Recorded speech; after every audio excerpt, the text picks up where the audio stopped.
chegar até o fim. No fim, o cavaleiro vai chegar em 3 castelos, que é o que é mais legal desse estudo. Eu vou até onde a gente der. Se não der, a gente vê o que é que a gente faz. Vamos lá. Por isso eu vou dar uma apressada na história do cavaleiro aqui, tá? Vamos lá. Porque eu quero perguntar depois qual castelo que cada um de vocês está. Eu sei o castelo que eu estou. Eu estou precisando calar a boca, que é o castelo do silêncio. São 3 castelos: o castelo do silêncio, o castelo do conhecimento, o castelo da ousadia. Eu tenho certeza que eu estou ainda no do silêncio, porque eu não consegui ainda fazer silêncio. Mas vamos lá. Certa manhã, o cavaleiro acordou sentindo-se mais fraco do que de costume e com uma sensação estranha. Foi nessa manhã, ele entrou na floresta e ele se perdeu na floresta, não é? Eu esqueci de dizer isso a vocês. Então, nessa manhã, ele encontrou Merlin. Ele estava sentado debaixo de uma árvore, trajando um longo manto branco. Estive procurando você, disse o cavaleiro ao mago. Há meses que eu estou perdido. Merlin disse, toda a sua vida. Ai, ai. Não vim de tão longe para ser insultado. Quem sabe você sempre tenha considerado a verdade um insulto. Você é um grande felizardo, mago. Estou fraco demais para fugir. Está fraco demais. Você é um... Não, desculpem. Não. É Merlin que diz. Você é um grande felizardo. Está fraco demais para fugir, porque ele andou pela floresta muitos dias, perdido, sem se alimentar, porque não conseguia que entrasse comida pelo elmo, não é? E aí Merlin diz que ele é um felizardo, porque ele está fraco demais para fugir. Uma pessoa não pode fugir e aprender ao mesmo tempo. Ui!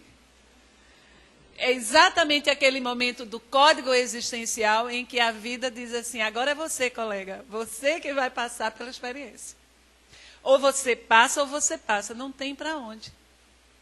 Não tem mais fuga, você vai ter que enfrentar. E todos nós aqui já estivemos diante de momentos assim. Seja uma doença, seja o desencarne de alguém que a gente ama muito, seja a perda de uma posição social, de um emprego, ou várias coisas que nos levaram a nos defrontar com certas verdades. E aí, então, o cavaleiro estava extremamente fraco, desnutrido. Merlin começa a dar a ele uma bebida. Ele arrumou um canudo e ele começou a sorver. Essa bebida, quando ele toma o primeiro gole, ele achou amargo. Depois do segundo gole, ele começou a achar bom. E no terceiro gole, ele achou delicioso. Que bebida é essa? Merlin disse, vida. Vida? Não parecia amargo no início? E depois, enquanto você provava, não ia se tornando agradável? Foi quando você começou a aceitar o que estava bebendo. Você terá condições de pensar melhor quando recuperar suas forças. Muitas vezes, nós não saboreamos o momento presente da nossa vida porque nós não o aceitamos. Nós não aceitamos o que estamos vivendo. Então, a gente fica só na parte amarga do processo existencial e deixa de perceber o lado belo, o lado bom, o lado agradável. Cada um aqui, se eu fizesse um grupo de psicoterapia, que eu não tenho nem formação ainda para isso, mas um dia, a gente junto, fazendo um grupo de psicoterapia, cada um poderia contar que se defrontou com um momento em que a vida pareceu muito amarga. E que foi difícil sorver aquele cálice. Mas passados os anos, você consegue olhar para aquele momento e perceber a beleza daqueles dias. O quanto você melhorou. O quanto aquele momento foi importante para o que você é hoje, como lhe estruturou e lhe deu forças hoje. Mas veja que bom se a gente conseguisse, diante das experiências da vida, conseguisse perceber toda a dimensão da experiência e não se fixasse só no lado amargo. Repare, por exemplo, quando algum problema ocorre dentro da família, quando aquele problema está acontecendo, todo mundo está sofrendo, mas havia meses que ninguém se encontrava, agora todos estão juntos. Um buscando cooperar com o outro. Veja que aquela experiência está aproximando os corações que estavam distantes. Em tudo há beleza. É isso que Merlin estava ensinando. E aí ele toma aquele caldo, aquele líquido, e ele dorme por dias. É aquele sono reparador. Quando ele acorda, ele vê um esquilo. Esse esquilo está tentando alimentá-lo, quebrando nozes e dá comida para ele. E o esquilo começa a conversar com ele. Ele disse, eu estou ficando doido, que agora eu estou falando com o esquilo.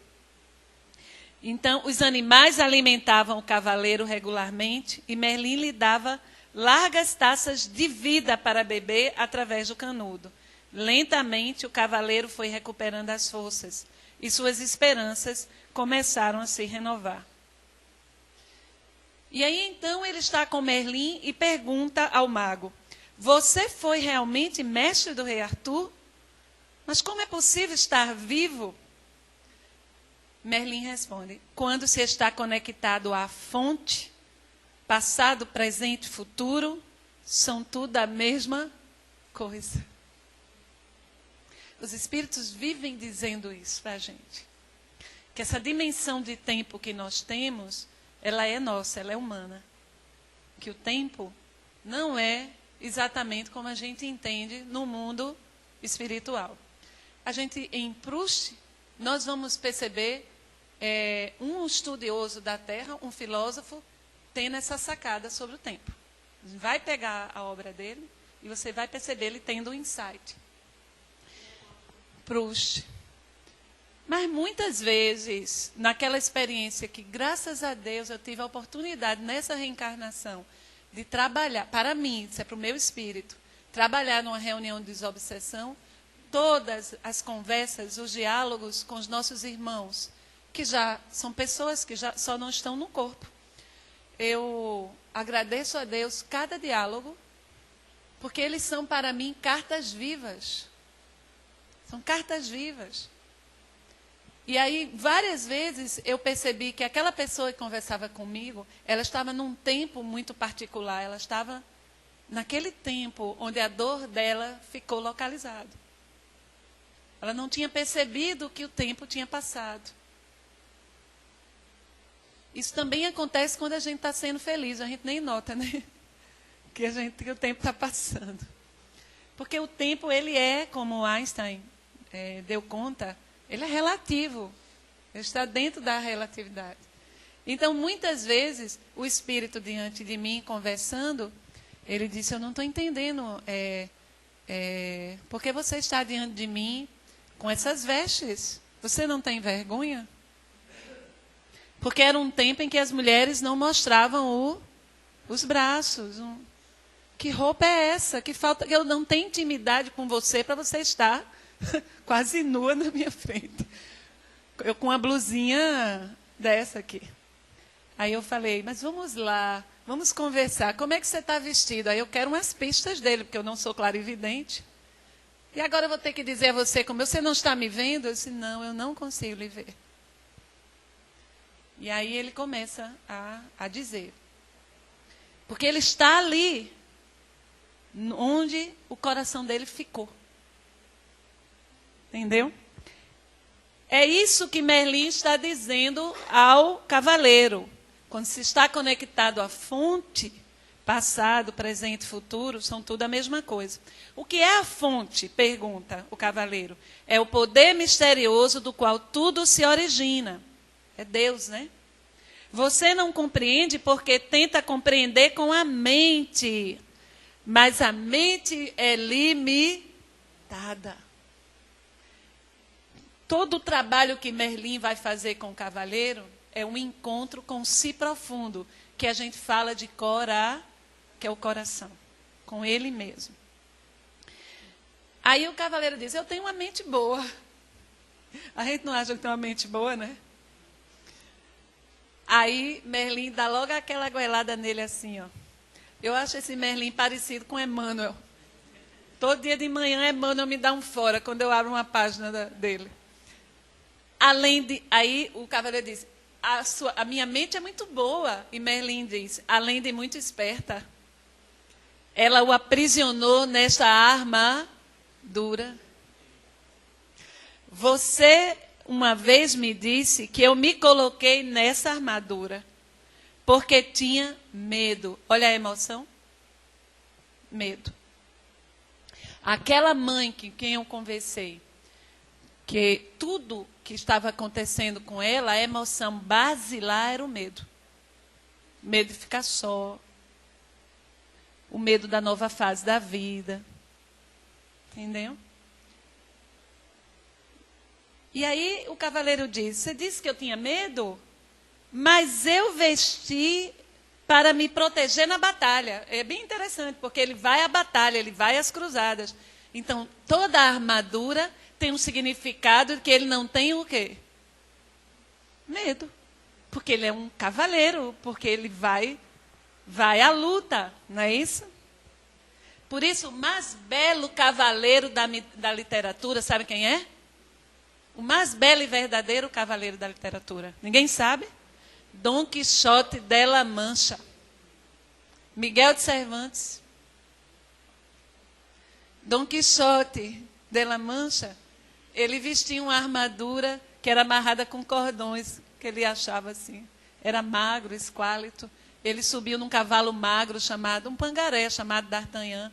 A lança dele era uma lança de madeira com a ponta quebrada. E ele ia-se às aventuras, derrotar os moinhos de vento. Que ele olhava e ele achava que eram dragões. Tão corajoso na sua presença desfigurada. Esse cavaleiro que Miguel de Cervantes trouxe para a gente, ele é tão representativo da nossa condição, da nossa fragilidade e da nossa coragem.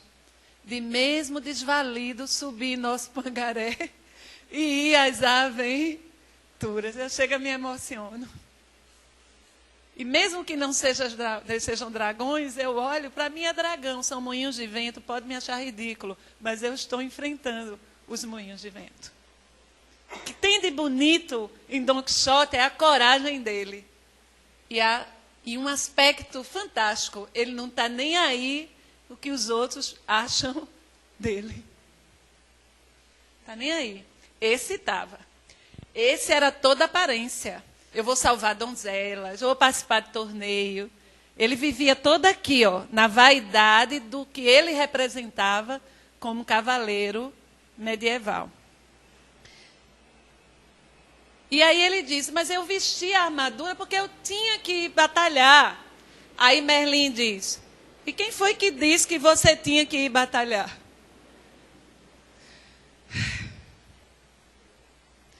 Vamos traduzir para a nossa vidinha. Quem foi que disse que você tinha que se meter nessa confusão? Quem disse que essa era a sua briga? Quem disse que essa era a batalha que você tinha que ir? Quer que todo mundo pense numa batalha que se meteu e lá esteve e disse, o que é que eu estou fazendo aqui? Aí o cavaleiro diz, eu tinha que provar que era um cavaleiro, aí vê. Olha o que ele diz. Eu tinha que provar a quem? Ao outro, à sociedade, às pessoas, que era um cavaleiro bondoso, gentil e amoroso. as pessoas. Ou seja, ele não queria mostrar a sua imperfeição, sua fragilidade para o outro. Ele não queria encontrar a sombra. Só que, não está falando da sombra? Na sombra não existem só as imperfeições. Na sombra está você. Aquela faceta da sua psique, de você, que você não conheceu ainda por medo. A melhor face de você está na sombra, ensombreada. Não está só os aspectos sombrios, os aspectos negativos. Não é só isso. O que está na sombra é o que existe de melhor em você. E aí Merlin diz, se você era mesmo bondoso, gentil e amoroso, para que precisava provar isso? Essa é uma conversa muito chata, né? Que a pessoa vai quebrando todas as desculpas, né? A gente não gosta de gente que conversa assim. A gente gosta de gente que adere às nossas fantasias, que entra na viagem da gente. Onde tem um bebo, tem 10 bebos. Porque ali está tudo na mesma... Tem 10 encarnados e 30 bebos desencarnados. Onde tem uma fofoqueira, também tem. Umas 4 fofoqueiras se juntam. E um bocado de desencarnada fofoqueira também. É a sintonia. Você fica com quem adere às suas fugas, aos seus escapismos. Você não quer ficar junto de uma pessoa que diz, deixa de pantin, não. Isso é pantin teu. Tem vergonha? Levanta aí. A gente não gosta de quem aponte e mostre. Por isso que é muito necessário a gente ter irmão. A utilidade de irmão na face da terra é olhar para você e dizer, você não presta. O irmão bota o dedo na sua cara e diz, você não presta. Porque a mãe tem pudor de dizer isso, é o filho dela, o pai também, mas o irmão está nem aí. Inclusive, ele morre de ciúme de você, então ele vai dizer o que você é na sua frente. Ele vai dizer, você está pensando que você me engana? Está todo mundo lembrando do irmão dizendo isso, né? Quando ainda não superou. Depois, quando todos aqueles que são irmãos começam a levar as rasteiras da vida, se conectam de um jeito. Porque sabe que ali está o porto seguro. Mas irmão é muito útil para a gente, porque irmão, ele diz na cara da gente, estás fazendo isso porque tu estás com inveja. Tu és uma invejosa. Hein? Aí você, mãe, olha essa menina. Não é isso que a gente faz? Essa menina está dizendo a verdade. Medite no que seus irmãos disseram de você um pouquinho. Pode ser que você encontre a verdade. O cavaleiro fugiu de pensar sobre isso, sobre o que Merlin disse. Na sua maneira usual de fugir das coisas, ele entregou-se ao sono. Uma das características de que uma pessoa está em processo de obsessão, mas também de auto-obsessão, é ela dormir muito. Dorme demais. Eu durmo porque eu gosto do travesseiro. Repare que, às vezes, aquele isolamento, aquele dormir, aquilo ficar alheio, é uma espécie de fuga. Porque você só precisa dormir 8 horas. Mais do que isso, tem algum problema. Na manhã seguinte, eu estou correndo na história do cavaleiro, que eu quero chegar no danado dos castelos. Na manhã seguinte, acordou, então ele dormiu, acordou com um estranho pensamento martelando na sua cabeça. Seria possível que não fosse? Será possível que ele não era bom, gentil e amoroso? É como aquela minha amiga, será que eu não sou uma mãe boa? Porque você sempre busca nos outros... Aí veja, por que Merlin diz? Você sempre busca nos outros as respostas às suas perguntas. Esse Merlin, Algumas vezes ele realmente entra debaixo da minha armadura. Ele chega a dizer, realmente ele entra. E encontra ele mesmo. Marlon Haikdal, que é esse psicanalista de Curitiba, a gente tentou até trazer ele aqui para o Recife, mas não deu certo. A gente vai trazer ainda. Porque o Peixotinho entrou em obra exatamente na fase. Então, Marlon Haikdal diz, o grande risco que temos de sabotar nosso desejo de transformação e crescimento interior está em não sermos capazes de suportar a frustração de reconhecermos nossa pequenez. Então, uma característica de quem está fazendo um processo consciente de evolução é que a pessoa começa a perceber quem é, a sua verdadeira estatura moral. Então, você frequenta a casa espírita, você tem capacidade de falar, isso acontece com muito palestrante. A quantidade de palestrante espírita fascinado e perturbado que tem em número. Por quê? Porque falar, estar aqui, fascina. Aí a pessoa começa a achar que porque ela tem essa habilidade, ela já é um ser alado. Sabe aquela pessoa maravilhosa? Mas ela não sabe que essa tarefa de falar é apenas uma tarefa na casa espírita, entre tantas, e que ela não é menos importante do que servir o copo de água e fluidificar a água. E que ela é uma tarefa não para que a pessoa se destaque como o iluminado, mas ela é uma prova. E eu tinha tanto medo dessa prova, que quando a gente começou essa tarefa, lá no Peixotinho, quando acabava a palestra, tem uma porta atrás da tribuna, eu saía correndo literalmente, entrava na sala do passe e me escondia atrás, na última cadeira. Para ninguém chegar perto de mim. Oh, como você fala bem, gostei tanto do que você falou. Aí a pessoa fica... Eu tinha tanto medo de mim, da vaidade que eu sei que ainda existe em mim, que eu saía correndo. Aí os espíritos disseram, achamos que é muita falta de caridade sua fazer o que você está fazendo. É porque espírito superior não chega para lhe elogiar, não. Bota na cabeça. Ou ele fica calado, ou ele vem dar uma orientação assim. Eu disse, sim, o quê que é falta de caridade? Você não deixa ninguém se aproximar. É muita vaidade sua. Mas eu estava fazendo isso para não ser vaidosa. A armadura. Mas os espíritos entram dentro da armadura.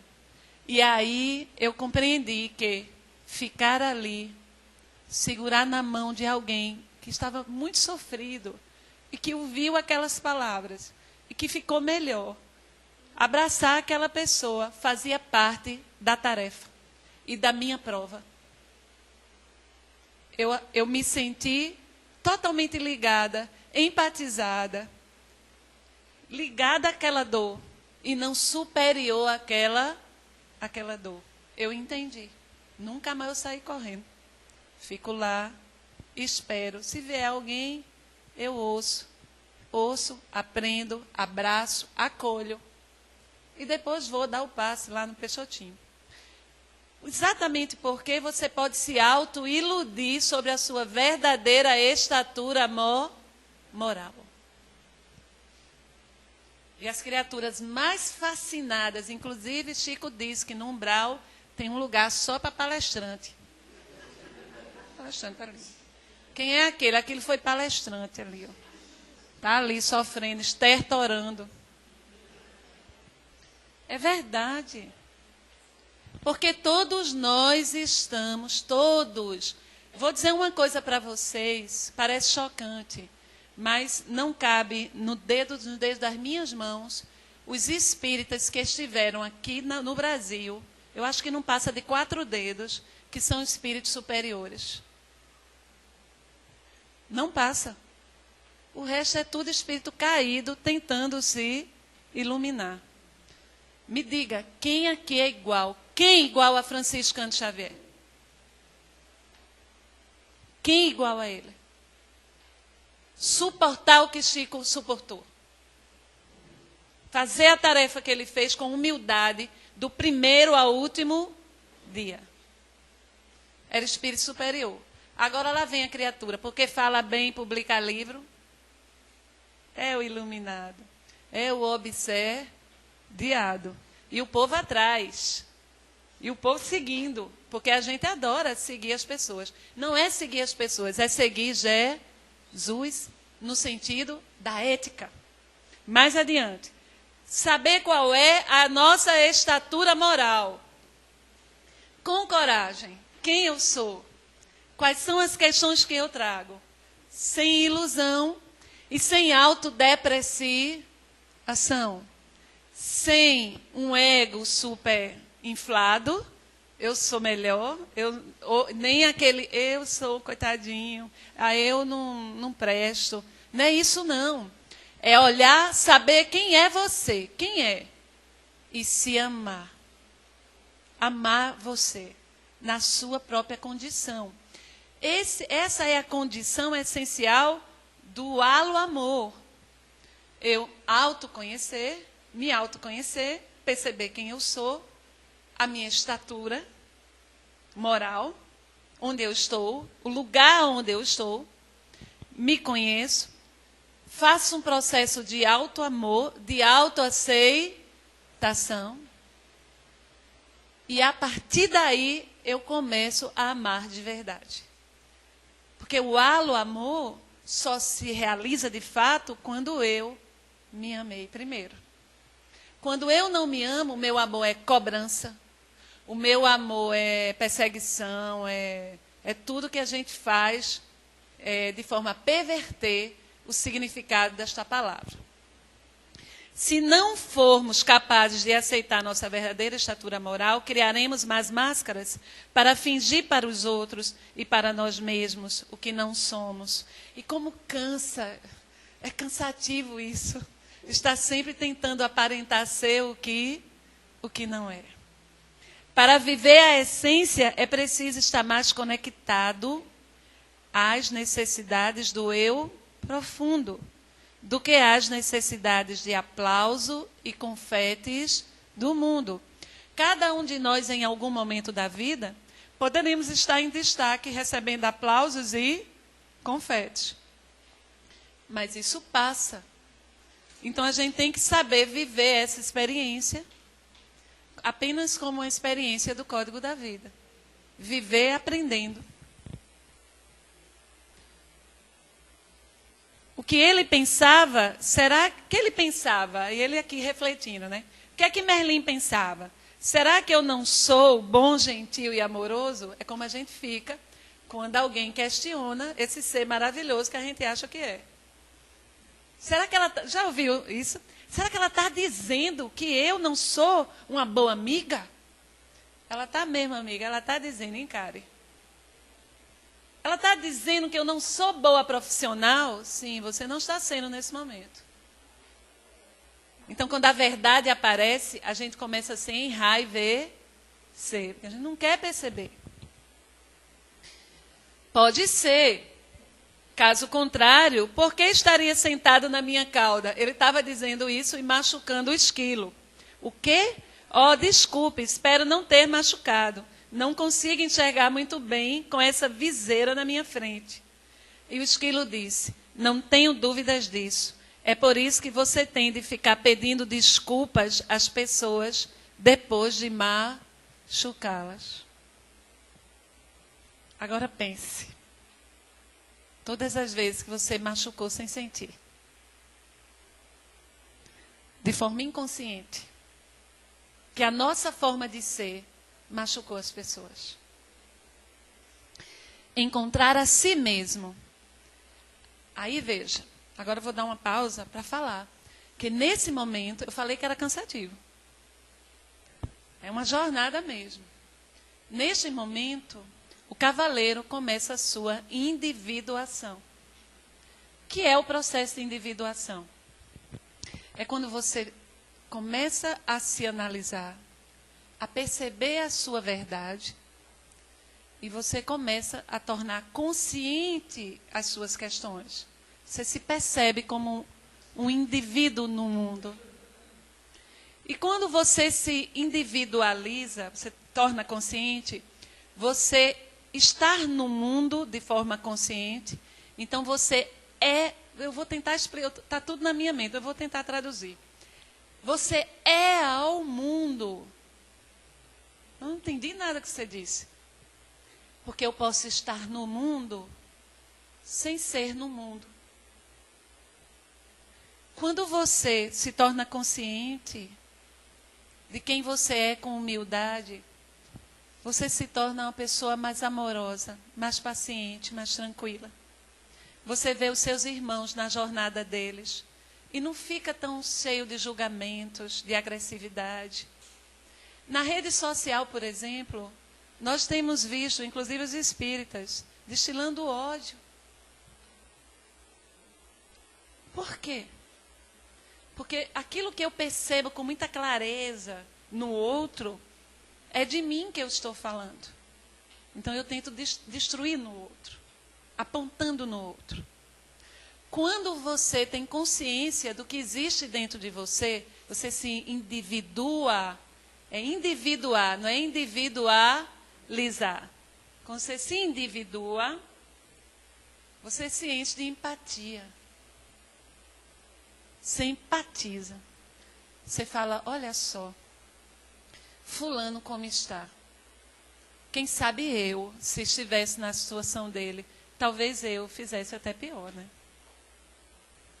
Então você sai daquela condição de censor e passa a empatizar. A empatia não é que você vai anuir com o erro. Não é isso. Jesus, diante da jovem que adulterou, quando ele a acolheu, o que foi que ele fez com ela? Ela estava no chão. Você não diz que ama Jesus? Você ama Jesus, né? Olha o que ele fez com uma pessoa que caiu.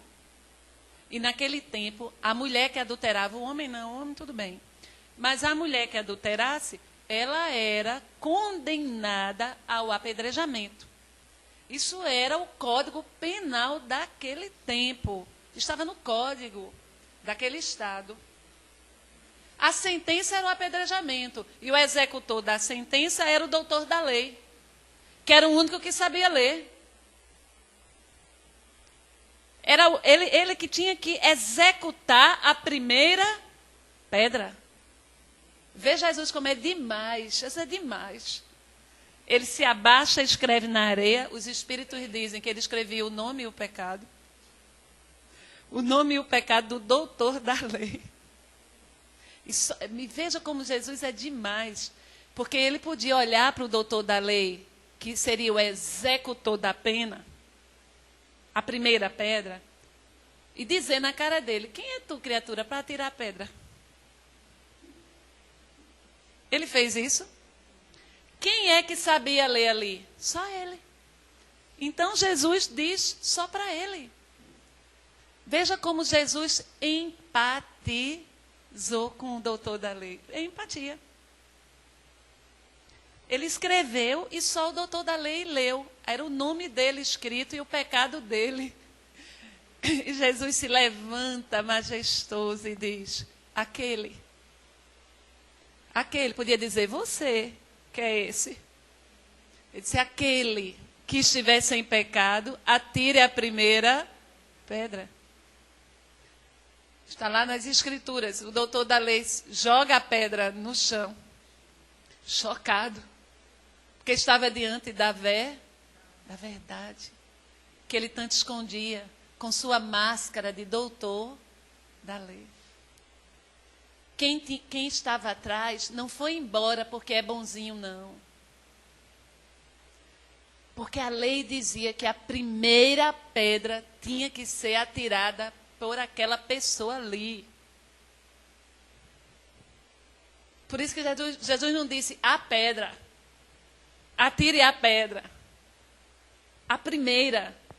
Porque depois que a pena era executada, era iniciada a execução, a primeira pedra era do doutor da lei e os outros poderiam atirar depois. Então, como o doutor da lei não atirou, ninguém podia atirar.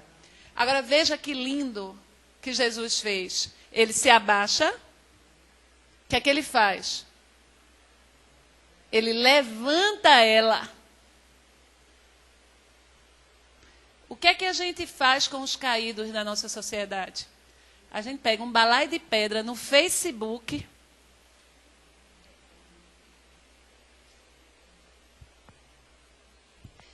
Porque ainda não percebemos qual é a nossa estatura.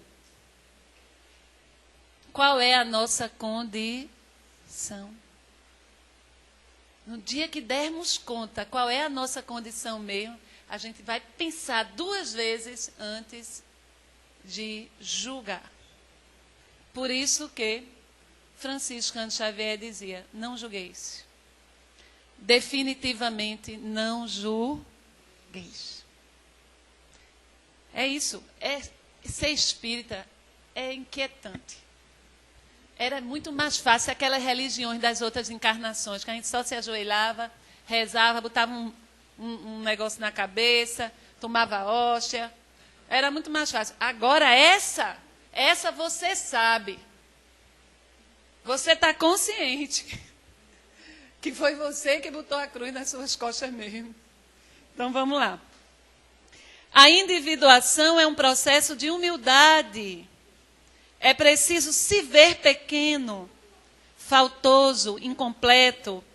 Precisamos assumir que não somos um todo integrado ainda. Que nosso funcionamento psicológico atual ainda é fragmentado. Somente assumindo nossa pequenez, poderemos permitir ser e viver pela divindade que somos. Então, por exemplo, a pessoa se torna espírita e fica bem animado com a doutrina espírita. É uma doutrina maravilhosa, consoladora. É o consolador prometido por Jesus. Aí vai para o centro, vive lá no centro. É o mesmo padrão que repetia na sacristia, repete dentro do centro espírita. O que tem de beata no centro espírita não é brincadeira. Porque era aquele povo da sacristia, agora está lá limpando o centro. A mesma conduta. A mesma, é engraçado. E aí, à medida que você vai vivenciando a doutrina espírita, você vai percebendo que ela está fechando um cerco. O cerco está fechando. Você vai escrever aquela frase maligna no Facebook, você diz, isso é falta de caridade. Você já começa a se incomodar com você. Você começa a perceber você como equivocado. E isso é que é legal nessa doutrina. Então, mais adiante. Então, aí ele diz a Merlin que ele precisa sair da floresta. Como é que ele faz para sair da floresta? Como é que ele vai fazer para tirar essa máscara dele, essa armadura dele? E aí, para onde iria? Aí ele diz, de volta para Juliet e Christopher. Eles estão sozinhos há muito tempo. Preciso voltar e tomar conta deles. Quer dizer, voltar para o mesmo padrão de vida, para a mesma atitude. Ele queria voltar para ser a mesma pessoa, para tomar conta de Christopher e de Juliet. E aí, como você pode, diz Merlin, tomar conta deles se não consegue tomar conta nem de si mesmo? Mas sinto falta deles, quero voltar de qualquer maneira. É exatamente assim que estará voltando, de qualquer maneira. Há uma outra batalha a ser travada no caminho da verdade, que é esse caminho que o cavaleiro vai fazer agora. A luta será aprender a amar a si mesmo e a se conhecer nessa batalha. Porque é o seguinte, ele começa a fazer a trajetória, o caminho, que é subir até a montanha da verdade, e aí ele queria ir de cavalo e queria ir de espada. E Merlin disse, não, colega, cavalo não. Nem cavalo, nem a espada. Aí ele diz, o mago fala para ele, há uma outra batalha a ser travada no caminho da verdade. A luta será aprender a amar a si mesmo e a se conhecer. Nessa batalha, você não precisará da espada. Eu vou adiantar e vou chegar nos castelos. Então, no caminho que Merlin disse que ele deveria seguir, antes dele seguir, existia dois caminhos. O caminho de volta para Juliet e Christophe, que era o mesmo caminho que ele seguia. O caminho que ele conhecia. E um novo caminho, íngreme, difícil, que era esse caminho da verdade. Ele nunca tinha seguido o caminho da verdade. Ele sabia o outro, mas esse não. E Merlin disse para ele, ele faz de tudo para não ir por esse caminho. Mas ele se convence que ele tem que ir por ali. Que afinal de contas ele estava preso da armadura porque nunca tinha seguido o caminho da verdade. Então Merlin diz que nesse caminho, e dá para ele uma chave, ele vai encontrar 3 castelos. O castelo do silêncio, o castelo do conhecimento e o castelo da ousadia. Eu dei um pulo bem grande aqui, que é para a gente chegar no castelo do silêncio, porque eu quero conversar sobre o silêncio. Respirem, que vai doer isso aqui. Quando eu cheguei nessa parte, eu comecei a fazer de manhã, fiquei muito incomodada, fiquei inquieta, me coçando, coçava a cabeça, aí fui embora trabalhar. Depois, no outro dia, foi que eu fui conseguir meditar o suficiente para fazer isso aqui. Não foi um processo fácil de fazer esse estudo para mim também. E eu espero que vocês fiquem extremamente incomodados agora, por isso que eu estou pedindo que vocês respirem. O castelo do silêncio. Superar o medo de ficar sozinho, ouvir o silêncio, encontrar o eu verdadeiro. No castelo do silêncio, ele entrou. Havia uma lareira, 3 tapetes. Ele sentou e ele não via nenhuma porta. Quando ele entrou lá, a porta desapareceu. Só que quem estava lá era o rei. Ele encontrou o rei que tinha dito que tinha ido para a cruzada. Aí ele conversa com o rei. Rei, o que você está fazendo aqui? De vez em quando, eu preciso fazer o caminho da verdade. O rei disse. Você já esteve nesse castelo? Ele disse, sim, eu já estive várias vezes nesse castelo. Então você pode me dizer qual é a porta, onde é que está a porta? Não. A porta é você que tem que encontrar, é a sua porta. E aí ele diz, não, mas eu não posso ir junto de você aqui, eu vou andando, a gente vai junto, um com o outro, até a gente encontrar a porta, a gente faz isso, né? Aí o rei disse, não. Se você for comigo, eu já tentei fazer isso. A gente vai conversar e nós não vamos fazer silêncio para encontrar a porta. Aí ele disse, então tá, a gente vai junto, só que eu não falo nada. Já tentei isso também, o rei disse. O caminho, a maneira de encontrar a porta é muito pessoal. E depois que o rei acaba de dizer isso, o rei vê a porta dele. Aí faz um movimento como quem abre uma porta e sai. E ele fica tentando encontrar a porta também e ele não acha. E ele se vê completamente sozinho. Totalmente em silêncio. E quando ele foi ficando em silêncio, ele foi ficando com medo. Ele foi pensando. E ele descobriu que ele nunca tinha feito silêncio. Que ele nunca tinha parado para ouvir ninguém. Que ele estava sempre, ele começou a perceber que todas as vezes que Juliette ia falar com ele estava sempre contando uma das aventuras dele. Sempre se vangloriando dos seus feitos. Que todos os momentos que ele teve a oportunidade de ouvir a sua esposa e seu filho, ele ocupava esse tempo falando das suas aventuras. Ele percebeu que ele nunca tinha ouvido ninguém. Ele nunca tinha feito silêncio suficiente para ouvir nenhuma pessoa. E quando ele se deu conta disso, ele caiu num choro. Que talvez Júlia tivesse ficado viciada em vinho por causa disso. Porque pesou sobre ela aquela relação em que ela nunca tinha sido escutada.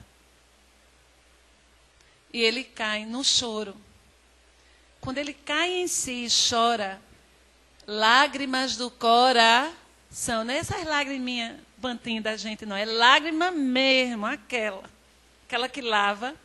Ele vê uma porta e ele entra. Quando ele entra por essa porta, a sala é menor. Ele senta e ele começa a meditar lá, a pensar que ele não tinha ouvido pessoa nenhuma e que ele também nunca tinha ouvido a ele mesmo. Então ele começou a lembrar de coisas que aconteceram com ele quando ele era uma criança, um bebezinho. Lembrou da babá, do que a babá tinha dito, do que os seus pais tinham dito, como era ele, os medos dele. E lembrou que ele tinha passado a assumir a postura de herói porque ele sentia medo. E ele cai no choro novamente. E vê uma porta. Entra nessa porta uma salinha ainda menor. Ele diz, meu Deus, daqui a pouco eu não consigo mais entrar nessas portas. Aí ele entra, ainda não é a saída. Ele começa a meditar ali, a fazer silêncio, e ele encontra uma voz, começa a falar com ele. É o seu eu interior. Pela primeira vez, ele escutou a sua voz interior. Quando ele escutou essa voz, ele conseguiu sair.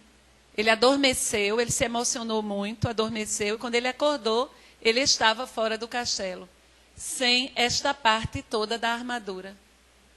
Toda essa parte tinha se desprendido. O rosto dele estava completamente liberto. Mas ainda faltava toda a armadura de baixo. Aí ele segue. Tem muito mais nesse livro, viu, minha gente? Pegue. E faça assim. Sabe como a leitura que eu fiz desse livro? Eu fiz na minha terapia. Eu levava para a terapia. Isso aqui me ajudou muito, muitas coisas. É O Cavaleiro Preso na Armadura, Robert Fisher. Tem na Livraria Imperatriz, é a única que tem. A Saraiva não tem, eu já tentei ver. Bem, aí ele segue para o Castelo do Conhecimento. E aí ele vai fazer uma jornada no Castelo do Conhecimento que eu não vou contar para vocês. Vocês vão procurar esse livro e depois vocês vão ler. Porque eu acho que todos nós estamos nesse primeiro castelo ainda. Nós ainda não fomos capazes de silenciar. De fazer silêncio o suficiente, como Paulo fez, Paulo de Tarso, quando ele encontrou Paulo, porque qual era a persona de Paulo antes? Vocês já estão com os conceitos da psicologia, os arquétipos, bora. Era Saulo. Saulo era a persona. Mas no caminho de Damasco, quando ele estava indo para matar Ananias, prender e matar e julgar e condenar à morte Ananias, Jesus, porque Jesus pensou, essa persona está indo longe demais. E aí Jesus aparece para ele. Quando ele vê Jesus, ele cai do cavalo, literalmente, e ele tem um insight profundo de quem ele era. Aquele espírito vigoroso, determinado. Quando ele levantou, já era Paulo. Porque ele já levantou olhando, dizendo, Senhor, que queres o que eu faça? Ele não levantou dizendo, o que está acontecendo? Quem é você? Não. Ele cai e levanta dizendo, dá-me o roteiro. Encontrou o seu eu profundo. Mas mesmo encontrando o eu profundo dele, primeira coisa que ele faz é ir na sinagoga de Damasco e de Jerusalém e dizer, eu estava errado. Jesus de Nazaré é o Messias prometido. Eu estou errado.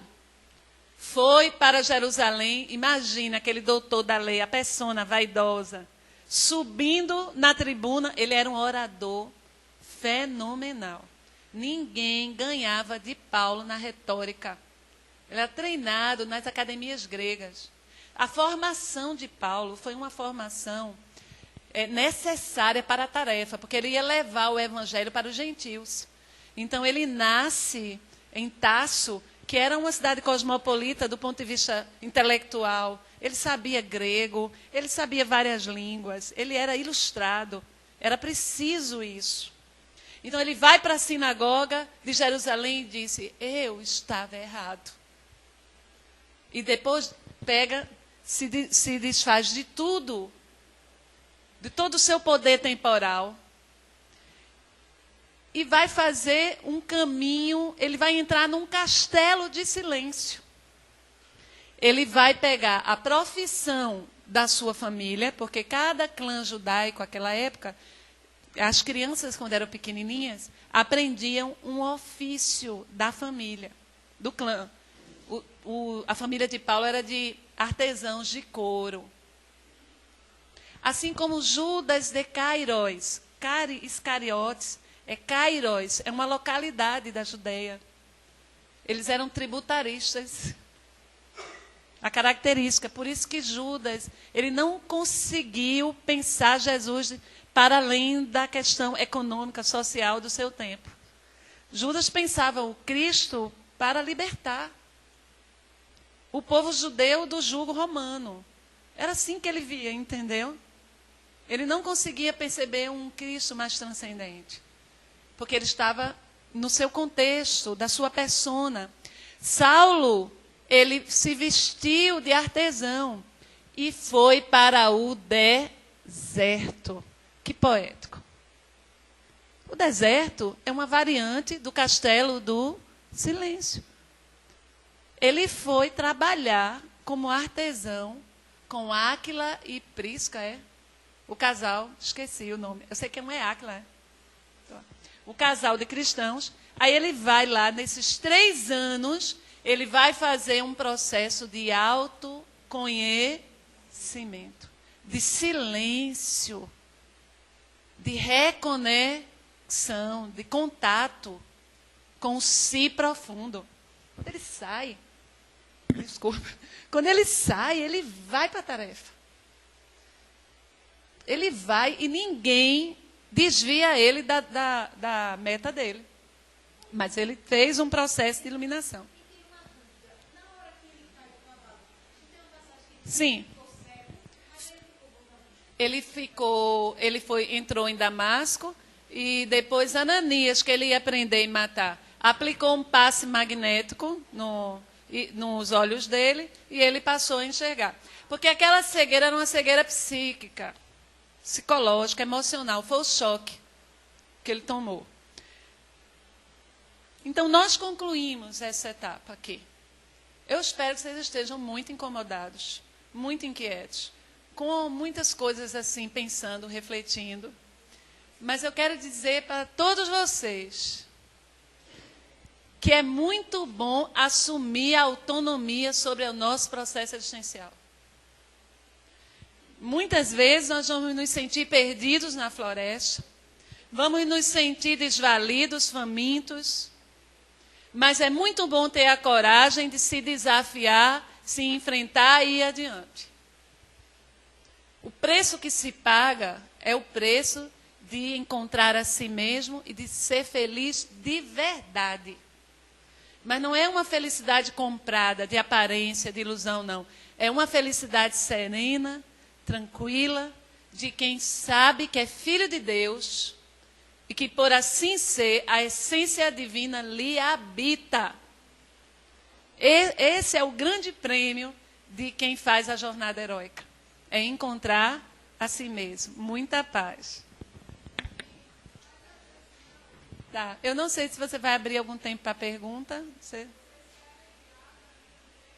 Algumas, uns 15 minutos, caso do avançado. Alguém tem alguma pergunta? Tá.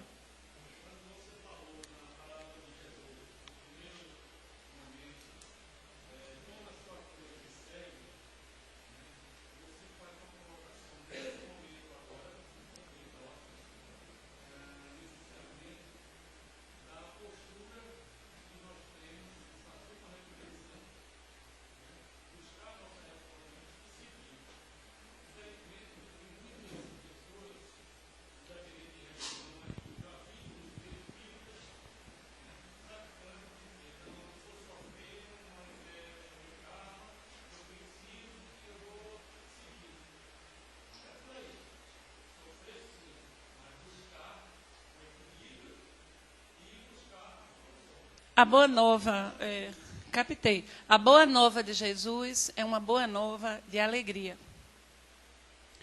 Mas a gente tem que compreender que cada pessoa está no seu momento. Mesmo quando a pessoa ainda está nessa atitude, é o momento dela. Os próprios processos da vida vão fazer com que a pessoa vá despertando. Um aspecto interessante, quando a gente começa a fazer essa jornada consciente de iluminação, a gente para de querer fazer o processo dos outros. A gente fica mais focado no nosso e nós desenvolvemos uma capacidade de empatizar e de compreender o degrau que aquela pessoa está. Porque a gente sabe qual o degrau que a gente está. Não muito longe, talvez até abaixo. Não é? Mais alguém? Você queria fazer uma pergunta? Pode falar.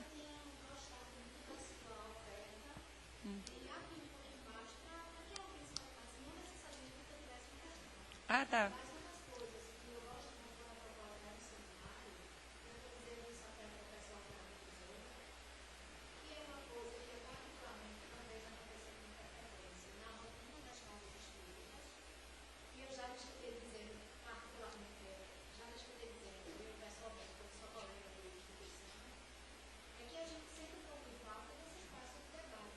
Sim.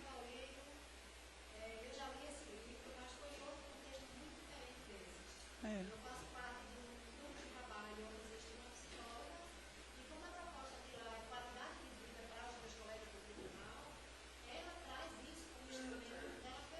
Sim.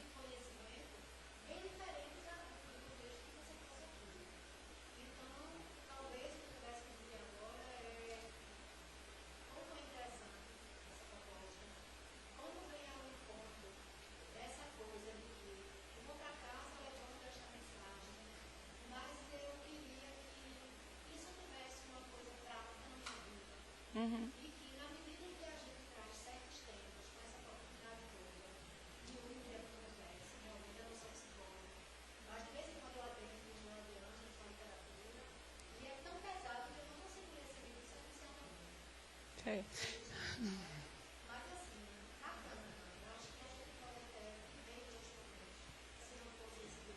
É. Se pode.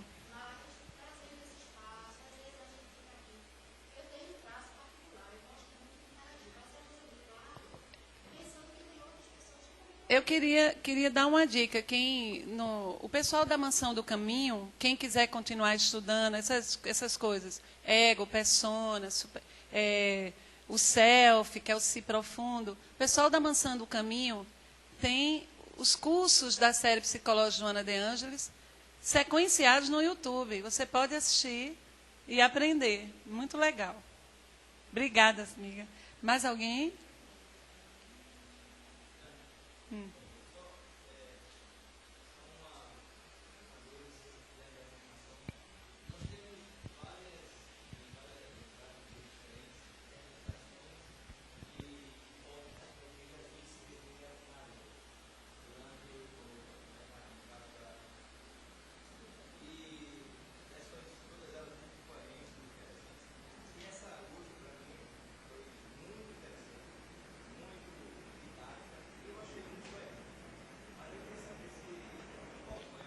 Amélia Rodrigues.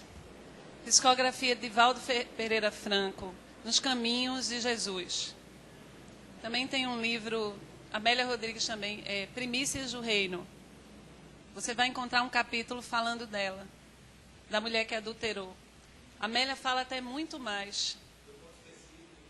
Fala disso e muito mais o que ela fez depois. É muito lindo. Ela se transformou completamente depois daquele encontro com ele. Okay. Mais alguém? Vamos lá? Vamos orar.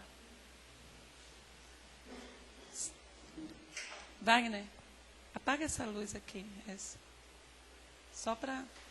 Não, só essa. Pronto, só para... Essa não. Então, tá bom, tá bom.